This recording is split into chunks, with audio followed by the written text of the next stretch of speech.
ହନୁମାନଙ୍କ ଜନ୍ମ କିପରି ହୋଇଥିଲା? ପୁରାଣ ଅନୁଯାୟୀ ହନୁମାନଙ୍କ ମା ଅଞ୍ଜନା ପିଲା ସୁଖରୁ ବଞ୍ଚିତ ହୋଇଥିଲେ। ଅନେକ ଚେଷ୍ଟା ସତ୍ତ୍ୱେ ସେ ନିରାଶ ହୋଇଥିଲେ। ଏହି ଦୁଃଖରେ ପୀଡ଼ିତ ମାତା ଅଞ୍ଜନା ମତଙ୍ଗ ଋଷିଙ୍କ ନିକଟକୁ ଯାଇଥିଲେ। ତାପରେ ମତଙ୍ଗ ଋଷି ତାଙ୍କୁ କହିଥିଲେ, ପପା ସରୋବର ପୂର୍ବରୁ ଏକ ନରସିଂହ ଆଶ୍ରମ ଅଛି। ଏହାର ଦକ୍ଷିଣ ଦିଗରେ ନାରାୟଣ ପର୍ବତ ଉପରେ ସ୍ୱାମୀ ତୀର୍ଥ ଅଛି। ସେଠାକୁ ଯାଇ ସ୍ନାନ କରିବାକୁ ପଡ଼ିବ।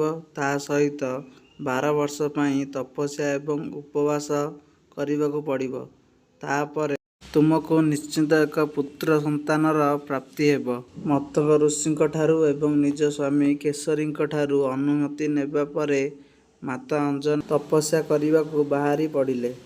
ସେ 12 ବର୍ଷ ତପସ୍ୟା କରିବା ସମୟରେ କେବଳ ବାୟୁର ସେବନ କରିଥିଲେ, ଯାହାଦ୍ୱାରା ବାୟୁ ଦେବତା ତାଙ୍କ ତପସ୍ୟାରେ ପ୍ରସନ୍ନ ହୋଇ ଏକ ପୁତ୍ର ସନ୍ତାନର ବରଦାନ ଦେଇଥିଲେ। ପରିଣାମ ସ୍ୱରୂପ ଚୈତ୍ର ଶୁକ୍ଳର ପୂର୍ଣ୍ଣିମା ଦିନ ମାତା ଅଞ୍ଜନାଙ୍କୁ ପୁତ୍ର ସନ୍ତାନର ପ୍ରାପ୍ତି ହୋଇଥିଲା। ବାୟୁଙ୍କ ଦ୍ୱାରା ଜନ୍ମ ହୋଇଥିବା ଏହି ପୁତ୍ରକୁ ଋଷିମାନେ ବାୟୁପୁତ୍ର ନାମରେ ନାମିତ କରିଥିଲେ।